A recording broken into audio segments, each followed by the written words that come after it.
आम पाकिस्तानी अदालतों में सुनवाई के लिए सालों रुलता है, लेकिन इंसाफ नहीं मिल पाता।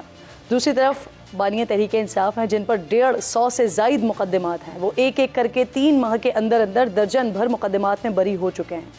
इद्दत में निकाह केस इमरान खान बरी, साइफर में बरी, 30 मई को 9 मई के 2 मुकदमात में बरी, 20 मई को तोड़ फोड़ के 2 मुकदमात में बरी, 15 मई को आज़ादी मार्च के दौरान थाना कोहना में दर्ज मुकदमे में बरी, 2 अप्रैल को थाना मारगला में रैली निकालने के मुकदमे में बरी, 19 मार्च को लॉन्ग मार्च के 2 मुकदमात में बरी। इसके अलावा तोशाखाना केस में उनकी सज़ा मुअत्तल हो चुकी है। 2 माह पहले 190 मिलियन पाउंड केस में बानिए PTI को इस्लामाबाद हाई कोर्ट से जमानत भी मिल चुकी है। अब क्या ये केसेस कमज़ोर थे, प्रोसिक्यूशन कमज़ोर है, या फिर बानी अब भी फेवरेट हैं? आज रिहाई के बाद कहा जा रहा था कि बानिया तहरीके इंसाफ और बुशरा बीबी पर जेल से बाहर आने में अब कोई कानूनी रुकावट नहीं, लेकिन ऐसा मुमकिन नहीं हो सका और शायद आने वाले दिनों में भी मुमकिन ना हो सके, क्योंकि हुकूमत ने खुलकर ऐलान कर दिया है कि वो बानिया PTI को जेल से बाहर नहीं आने देंगे। इमरान खान साहब के जेल से बाहर आने की बात है तो बिल्कुल उन्हें पूरा हक हासिल है कि वो बाहर आने की भरपूर कोशिश करें। उसी तरह से हमें भी पूरा हक हासिल है कि जहाँ पे वो हैं उन्हें वहीं रखने की कोशिश करें। नाज़रीन, तहरीके इंसाफ के उज़रा बिल्कुल इसी तरह अपने दौर में TV पर बताते थे कि किस पर नैब का मुकदमा बनेगा, कौन जेल जाएगा, और फिर ऐसा हो भी जाता था। शहबाज हुकूमत भी यही कर रही है, लेकिन जो सवाल कल था वो आज भी है। क्या हुकूमतों की एमा पर गिरफ्तारियां और केसेस बनते हैं? क्या वज़रा को बताकर या उनसे पूछकर एक्शंस होते हैं? आज दौरान इद्दत निकाह केस जिसमें इमरान खान और बुशरा बीबी को 7 साल कैद और 5-5 लाख रुपए जुर्माने की सज़ा सुनाई गई थी, उसमें बरियत मिली है। फैसले के कुछ देर बाद ही नैब की टीम अडियाला जेल पहुंची। तोशाखाना के नए केस में बानिया PTI और बुशरा बीबी को गिरफ्तार कर लिया। अब नैब रावलपिंडी ने तोशाखाना 2 की तहकीकात शुरू कर रखी हैं, जिसमें इमरान खान और बुशरा बीबी के अदम ताउन का सामना है। ये रेफरेंस मुख्तलिफ घड़ियों और जेवरात से मुताल्लिक है। इसके अलावा आज ही 9 मई के मुकदमात करने वाली लाहौर पुलिस की टीम भी इंसदाद दहशतगर्दी अदालत रावलपिंडी से इजाज़त लेकर अडियाला जेल पहुंची है। ज़राए बता रहे हैं कि पुलिस बानिया PTI को शामिल तफ्तीश करने के बाद गिरफ्तार करेगी। दूसरी तरफ नाज़रीन, मखसूस नशिस्तों के केस का फैसला आने के एक रोज़ बाद ही आज इलेक्शन कमीशन ने Pakistan Tehreek-e Insaf intra party election case की समाअत 23 जुलाई को मुकर्रर कर दिया है। चीफ इलेक्शन कमिश्नर की सरबराही में 5 रुकनी बेंच केस की समाअत करेगा। ज़राए ये भी कह रहे हैं कि इलेक्शन कमीशन के पॉलिटिकल फाइनेंस विंग ने PTI के इंट्रा पार्टी इलेक्शन पर सवालात उठाए हैं। उधर बानिया हुकूमत से मुज़ाकरात के लिए शराइत रखी है। पहली शर्त, केसेस ख़त्म किए जाएँ। दूसरी शर्त, तहरीके इंसाफ के लोगों को रिहा किया जाए। और तीसरी शर्त, मैंडेट वापस किया जाए, यानी फिर ना ही समझा जाए। ऐसी शराइत का मतलब है नाज़रीन कि तहरीके इंसाफ मुज़ाकरात नहीं चाहती, लेकिन अब उनके लिए इश्क के इम्तिहान और भी है। 15 दिनों के अंदर 40 से ज़ायद आज़ाद उम्मीदवारों को डिक्लेरेशन जमा करवाना है कि वो किस पार्टी में जाएंगे। क्या वो इलेक्शन कमीशन के सामने तस्दीक के लिए पेश होंगे? फॉरवर्ड ब्लॉक की बातें भी फिर ज़ेरे गर्दिश हैं। क्या हो रहा है PTI के अंदर?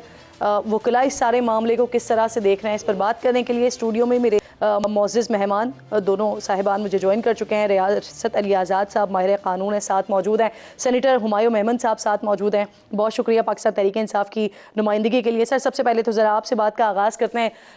2 बड़ी कामयाबियाँ हैं कल के दिन के लिए भी और आज के दिन के लिए भी पाकिस्तान तहरीके इंसाफ के लिए। आज अदालत ने बरी किया, नैब ने दूसरे केस में खान साहब को, बुशरा बीबी साहिबा को गिरफ्तार कर लिया। सर, अंदाज़ा था कि ऐसा ही होना है, लेकिन आपकी क़यादत जो है वो काफ़ी पुरुम्मीद दिखाई दे रही थी कि अब एक एक करके सारे मामलात ख़त्म हो रहे हैं। बैरिस्टर गौहर समेत दीगर रहनुमा तो ये भी कह रहे थे कि आज खान साहब को साथ लेकर जाएंगे। तो जिस सूरत हाल का इदराक एक आम आदमी को था, वो आप लोगों को कैसे नहीं हो रहा था? बिस्मिल्लाहिर्रहमानिर्रहीम, इय्याका नअबुदु व इय्याका नस्तईन। देखिए, इसका तो हमें पता था, मतलब हमें पता नहीं, एक उम्मीद थी कि ये जो इद्दत जैसे घटिया केस है, और ये पहली बार पाकिस्तान मुस्लिम लीग नून की गवर्नमेंट ने नहीं कहा। मुझे याद पड़ता है कि बेनज़ीर भुट्टो साहिबा को एक आलिम के थ्रू उन्होंने उनको इस्लाम के दायरे से ख़ारिज भी करवाया था और उनका निकाह भी तोड़वाया था। तो ये पहली बार इन्होंने इतना घटिया केस नहीं किया। तो उसका हमें मालूम था कि आज नहीं तो कल इस केस ने ख़त्म होना है, क्योंकि उसके अंदर कुछ था नहीं। 6 साल बाद आप एक बंदे को लेकर आ रहे हैं और वो फिर एक मतलब जितना आप इसको घटिया कह सकते हैं आप उतना कह सकते हैं, ठीक है ना। शर्मनाक भी छोटा लफ्ज है, मतलब मैं वो अल्फाज बोल नहीं सकता जो मैं बोलना चाहता हूँ। तो ठीक है सर, जो सिचुएशन आज तो उसमें वो था, लेकिन इसके बावजूद और मतलब अनफॉर्चुनेटली अभी वो कह रहे हैं कि ये फितना है, और मैं यही कह सकता हूँ कि फितना खुद कह रहा है कि फितना है। देखिए बात ये है कि ये लोग इमरान खान को बाहर आने नहीं देंगे। उसकी बेसिक वजह यह है कि जिस दिन इमरान खान अडयाला जेल से बाहर कदम रखेगा, उसका वहां से गाड़ी में बनी गाला जाने के दरमियान में इनकी गवर्नमेंट गिर जाएगी। तो ये कभी नहीं चाहेंगे। जिस तरीके से इन लोगों ने ये होगा कैसे? देखिए यही तो वो नहीं चाहेंगे ना। जिस दिन वो निकल आया है तो आप जो कह रहे हैं कि वो गाड़ी से निकलेंगे और वो जब तक पहुंचेंगे अपने घर तो उनकी हुकूमत गिर जाएगी, तो ऐसा क्या होगा कि हुकूमत गिर जाएगी सर? देखिए इस तरह होगा, इतने लोग जमा होंगे उस पे कह रहे हैं। एग्जैक्टली इस तरह होगा कि वो जब अडयाला से निकलेंगे ना, अडयाला जेल से निकलेंगे, तो आप जब वहाँ से आते हैं तो ये आपके तकरीबन ये जो लाहौर जीटी रोड निकलती है, वहाँ तक आने में उनको 10 से 15 घंटे लग जाएंगे। और उस दौरान में जितनी आवाम निकली होगी, और ये आवाम वहाँ से लेके आप देखेंगे थ्रू आउट बनी गाला तक सारी चीज़ें वो होंगी, तो जितनी आवाम निकली होगी ये लोग उतना प्रेशर बर्दाश्त नहीं कर सकेंगे। ये प्रेशर नहीं बर्दाश्त कर रहे तो वो तो दूर की बात। अच्छा सर, वैसे जो आप बात कर रहे हैं कि अगर ये धरना होता है, लॉन्ग मार्च होता है, आवाम निकलती है, तो इससे पहले भी तो आप लोगों ने कोशिश की है ना। तो क्या धरनों से, लॉन्ग मार्च से या मजमों से सर हुकूमतें गिरती हैं? नहीं, देखिए ये बात नहीं होती है।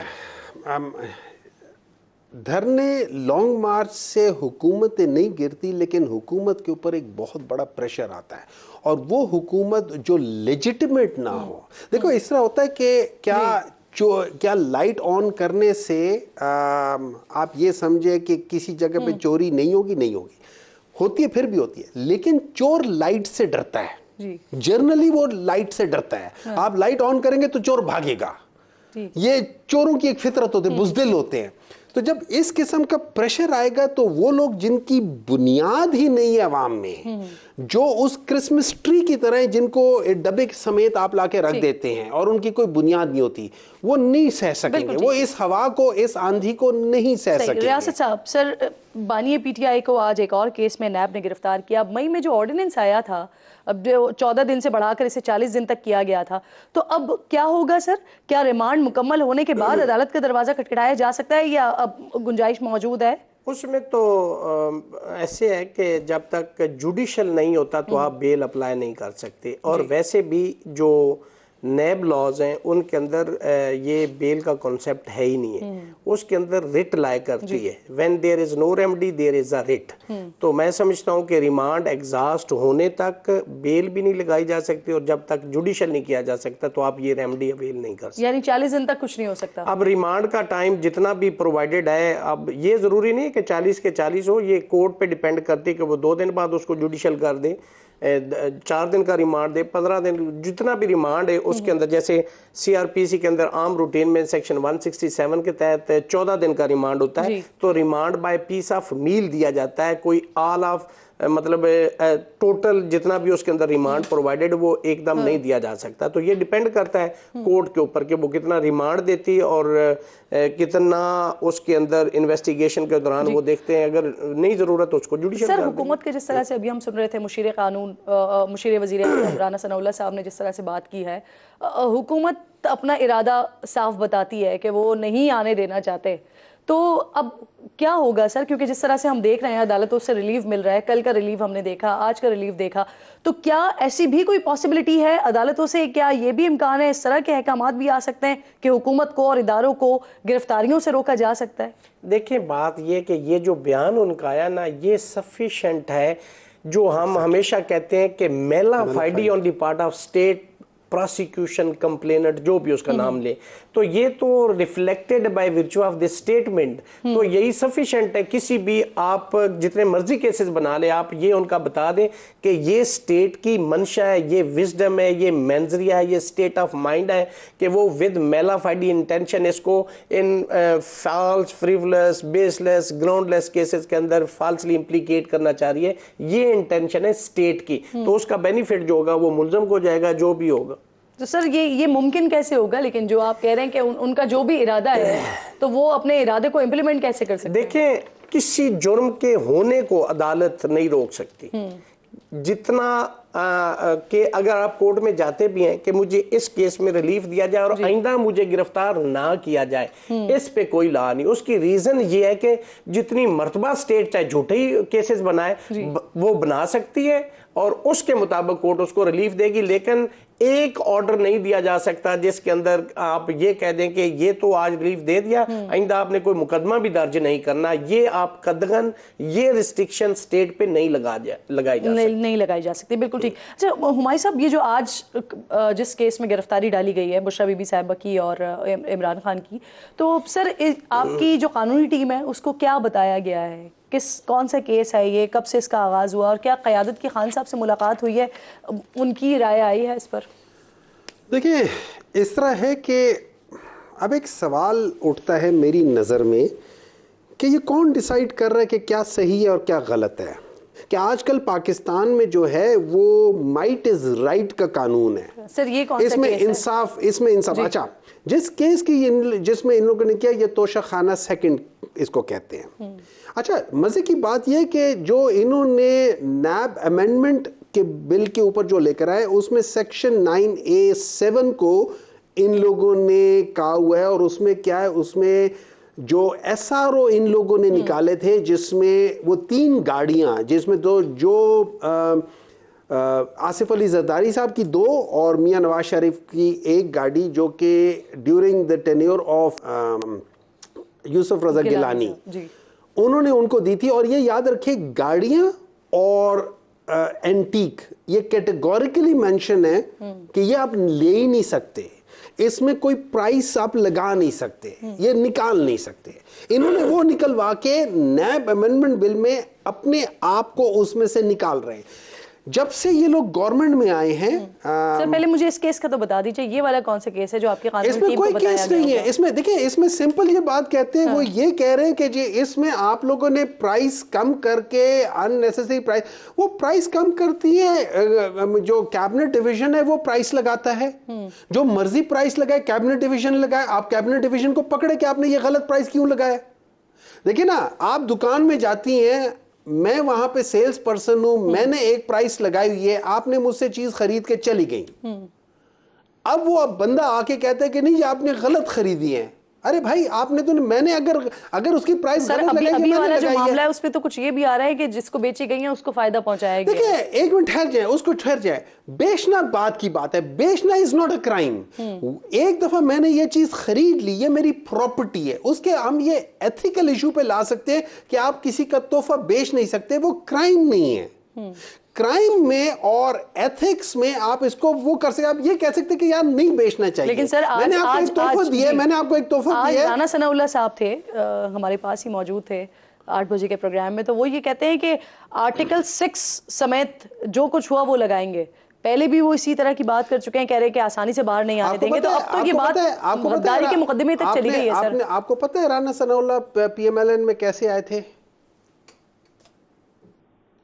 कब आए थे, बेनजीर ने इनको क्यों निकाला था, किस केस में निकाला था, जिनके साथ बैठे हुए उनके खिलाफ FIR किसने काटी थी।